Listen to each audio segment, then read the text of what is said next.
Assalamualaikum warahmatullahi wabarakatuh. Perkenalkan, nama saya Nabila Nuzura dengan NPM 190310101082. Maka untuk memenuhi ujian final mata kuliah HPPT kelas F, saya akan menjawab serta akan sedikit menjelaskan tentang penggandaan tanah. Soalan pertama, buatlah skema pada tahapan perencanaan, persiapan, pelaksanaan, dan penyerahan hasil pada penggandaan tanah. Berikut skemanya. Soalan kedua, uraikan tahapan perencanaan penggandaan tanah. Jadi, pada tahapan perencanaan tanah, setiap instansi yang memerlukan tanah bagi pembangunan untuk kepentingan umum, maka harus menyusun dokumen perencanaan penggandaan tanah yang memuat hal-hal sebagai berikut apa saja. Yang pertama, maksud dan tujuan rencana pembangunan. Dan yang kedua, kesesuaian dengan rancangan tata ruang wilayah dan prioritas pembangunan. Yang ketiga, letak tanah. Yang keempat, luas tanah yang dibutuhkan. Yang kelima, gambaran umum status tanah. Yang keenam, perkiraan jangka waktu pelaksanaan penggandaan tanah dan pelaksanaan pembangunan. Yang ketujuh, perkiraan nilai tanah. Dan yang terakhir, rencana penganggaran.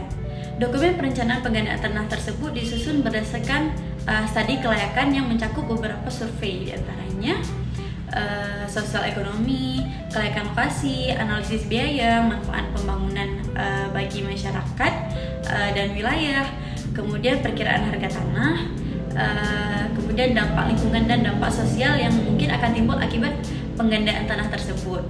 Kemudian studi lain yang diperlukan. Dokumen perencanaan tersebut selanjutnya akan diserahkan oleh instansi yang memerlukan tanah kepada gubernur yang melingkupi wilayah di mana letak tanah tersebut. Soalan ketiga, pada tahapan manakah konsultasi publik dilakukan? Uraikan sejauh mana pemahaman Anda terkait konsultasi publik. Jadi, menurut pemahaman saya, konsultasi publik itu dilakukan pada tahap persiapan. Konsultasi publik akan dilaksanakan untuk mendapatkan kesepakatan lokasi rencana pembangunan, baik dari masyarakat maupun pada orang yang terkena dampak, serta dilaksanakan di tempat rencana pembangunan yang telah disepakati. Kemudian, kesepakatan akan dituangkan dalam bentuk berita acara kesepakatan. Atas dasar kesepakatan tersebut, maka instansi yang memerlukan tanah akan mengajukan permohonan penetapan lokasi kepada gubernur. Lalu gubernur akan menetapkan lokasi dalam waktu paling lama 14 hari kerja. Jadi, akan terhitung sejak diterimanya pengajuan permohonan penetapan oleh instansi yang memerlukan tanah. Konsultasi publik rencana pembangunan ini akan dilaksanakan dalam waktu paling lama 60 hari. Dan apabila dalam jangka 60 hari tersebut masih terdapat pihak yang keberatan mengenai rencana lokasi pembangunan, maka akan dilaksanakan konsultasi publik ulang. Paling lama itu selama 30 hari.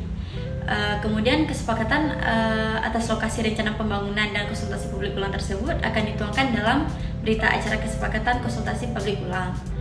Apabila dalam hal konsultasi publik ulang masih terdapat pihak-pihak yang keberatan nih atas dasar atas lokasi rencana pembangunan, maka instansi yang memerlukan tanah dapat melaporkan keberatannya kepada gubernur melalui tim persiapan. Kemudian gubernur akan membentuk tim kajian untuk melaksanakan atau melakukan kajian atas keberatan lokasi rencana pembangunan. Kalau sudah ada kesepakatan, kemudian akan dituangkan dalam berita acara kesepakatan.